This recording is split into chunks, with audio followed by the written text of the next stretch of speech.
What is going on, all you 2025 future Pokemon collectors and investors? In today's video, we're going to go over some of the most recent news and how this is going to play into the year 2025. What are my predictions for the hobby? What do I really want to see in the upcoming year? All that and more. So with that all being said, let's get into today's video. So the first news article that I want to get to on PokeBeach, this is something that I've been dying to get as far as an English or even Japanese collector, something that is more tied in, or a TCG product that is more tied into the show. This just makes me so excited, so bullish for you investors to start collecting some of these Chinese cards. I've been saying for over a year that the Chinese language has been absolutely crushing it when it comes to Pokemon cards.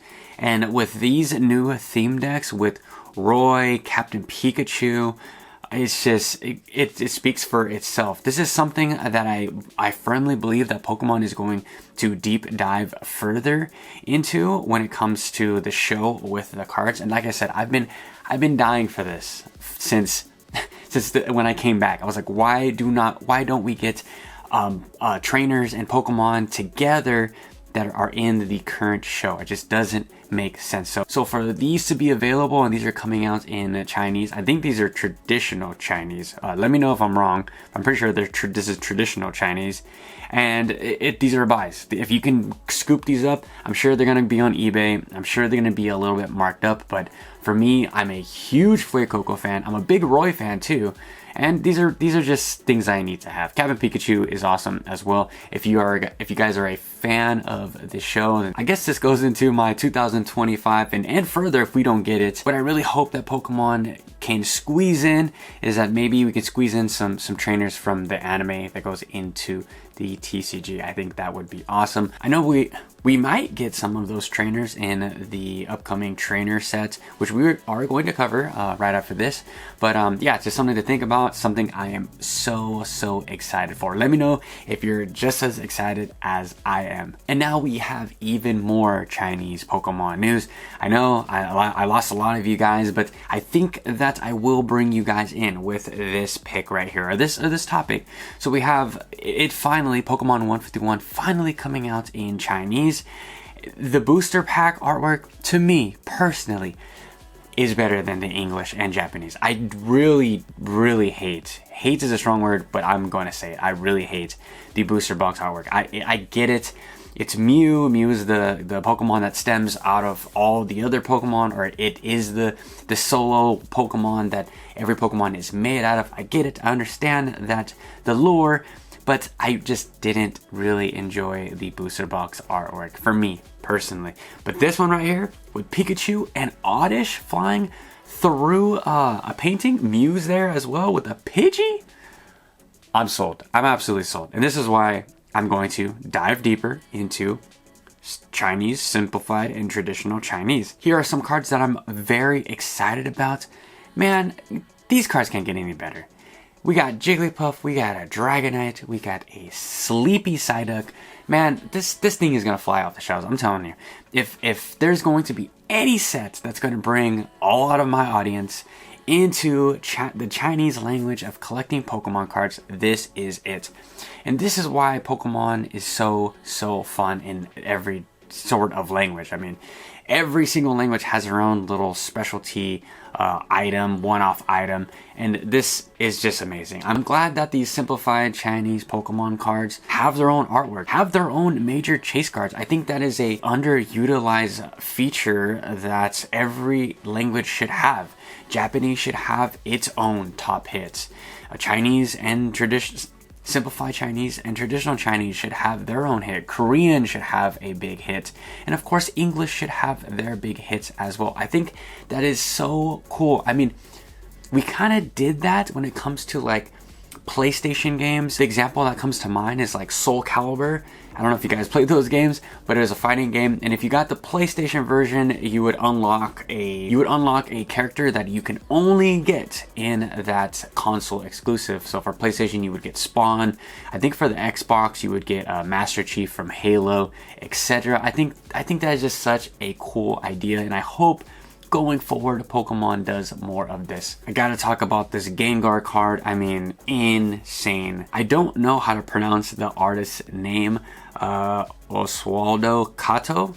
Amazing. I love this color pencil artwork. Really simple, nothing insane. I'm not taking anything away from the artist, but I just really love this style of art. This screams my name all over it. As much as I love the alternate arts, as much as I love the special art rares, these things are my bread and butter, and it's gonna look great in my binder. So if this doesn't get you hyped for So if these cards do not get you hyped for other Asian languages, I don't know what will. I mean, this is Pokemon 151. We all know the 1 to 51 effect. I believe, I could be wrong, that this is going to be the last straw to get some people into other Asian languages. And of course, English Pokemon cards are absolutely expensive. The English market is insane. We will be covering that tomorrow, a little market update video.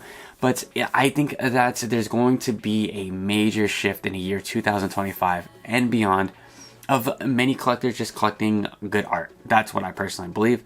I talked to a lot of people on Reddit, Discord, and in person, and it seems like that's the case. Back in the day, there just wasn't that many options, that many good options. And now with all these promos that are exclusive to the language, it just makes me even more excited. And of course, in 2025, we have battle partners. I believe this is the next set in Japanese, and boy am I excited. I cannot wait to see all of the trainers that are going to be in this. So according to PokeBeach, we are only going to see trainers Pokemon, not just random people with Pokemon, exclusive trainer Pokemon. And I'm guessing that's because of the TCG and the battle system. Of course, it is all catered to players. Us collectors and investors are second and third place. But man, this is the one I'm going to go so hard on. I mean, this booster box, or just this booster pack, artwork is incredible. Iono is going to do numbers. We also see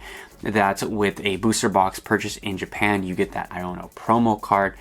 I mean, like Lily's Clefairy, that SAR is going to be insane. It's just gonna hit it out of the park, in my personal opinion. It might be bigger to me than Prismatic Evolutions.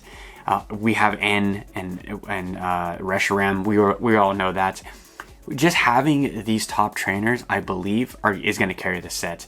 And I think that going into 2025, this is going to be the return of the trainers, of the major popularity bounce in the trainers. We kind of have been in a lull period, a little sleepy period in the hobby when it comes to trainers, and I think that obviously this one is going to bring more attention. If there's some trainer Pokemon that are in this set that you don't have right now, I would recommend potentially buying those now before there's more eyes on them. I this week scooped up more N cards in Japanese because of this set. I was like, okay, Battle Party is coming out, N is probably going to be one of the biggest trainers, maybe the biggest chase card in this set. I need to go look at other end cards to add to my collection, my binder collection, before more eyes are turned on to him and the other trainers. And if you can't hear it in my voice, I am so hyped. And to tie all this back into the title, what is going to come of the year 2025? Personally, for me, I'm almost exclusively in Japanese, but that could change. That can change. My collection goals can completely change. Shoot, I may even hop over to, say, simplified Chinese or traditional Chinese, or maybe go into Korean.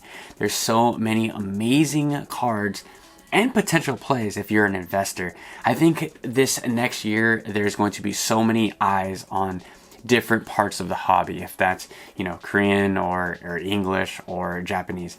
Things can change, we know, like that. And I am so excited. Be prepared for some absolute craziness and some of the best sets that we've seen so far. I mean, just the last example, the Battle Partner set, that booster pack artwork just throws me back into the Sun and Moon era, those GX era booster boxes and packs. I mean, some of the best art, in my personal opinion, the GX era had some of the best booster box and booster pack artwork, bar none. As much flowers I give to the Scarlet and Violet era, it doesn't even compete when it comes to the Sun and Moon era Japanese booster pack and booster box artwork. So for collectors, I do believe that this is going to be the year where collectors are going to start to look at all the options that are available in the market in any language. I think this is finally going to be the barrier that's going to break it all down. And for the investors, I also believe that these investors are going to start looking at other plays. I believe the English market is so overbought and is so difficult to get. I think this next year is going to be so darn hard to get some of these booster boxes and some of these ETBs. I was watching this Pokemon YouTuber named PokeProfit. He has a bot or an alert bot that tells him when, you know, Walmart gets a 151 restock. He said that his bot alerted him 5 minutes before he got up to try to purchase some of these Pokemon cards, the 151 restock booster bundles. They were sold out in 5 minutes. This is the type of competition that you're going against. Things are going to get insane. People are again botting to buy up all the products for online stores and stuff. It's just getting real nasty when it comes to that investing. Maybe I would even call that the scalping section of the TCG. And with these next couple big sets, I'm going to personally stay far away from English. I mean, you guys know I try to open every booster box, every set for the channel, but it's just been completely unaffordable in English. Will we start to see in the year 2025 booster boxes is shooting up to $200 after 2 weeks of release? Every single booster box? I believe so. I don't believe that Pokemon can keep up this heavy demand of printing. I mean, the demand to the supply is just completely blown off top, which is a giant problem in the space. Little kids cannot get this product, and I know there's so many people out there gonna be like, there's so many products for little kids to grab. Like, wait, there's just so much of this stuff. I don't think that's the case. And then we want to throw the whole whatnot streamers and box breakers breaking down cases and cases of this stuff. It just doesn't seem like there's enough supply. My plan of attack going into 2025 for English cards, I will be waiting until these cards come crashing down because of the reasons I just stated, the rippers, all that stuff. There's going to be so many singles just readily available if I just wait. That has proven the case for Surging Sparks, and it's going to be the case for Prismatic Evolutions. I think a lot of people still have that PTSD of the Sword and Shield era, that the Moonbryon is going to go to, you know, $2,000 overnight. That's just not going to be the case in this new era because of how much supply there is. I understand that the demand is crazy, but the supply is still, you know, Pokemon is printing the most cards they've ever printed. But we're just going to have to see what 2025 has in store for us. I'm not bearish on the year. I'm pretty bullish. I think that's going to be a great year. I'm not here to spread FOMO or fear, but I think it's going to be a good year. I just think that there's going to be ways to maneuver inside the market and to still do it on a budget so you don't overspend. And there's going to be a way to maneuver around all the craziness. So now I'm going to turn it to you guys. What's going on in 2025? What do you guys want to see in the year 2025? Let me know that or anything in the comment section down below. And until tomorrow, catch you guys with a fresh new video. Peace out.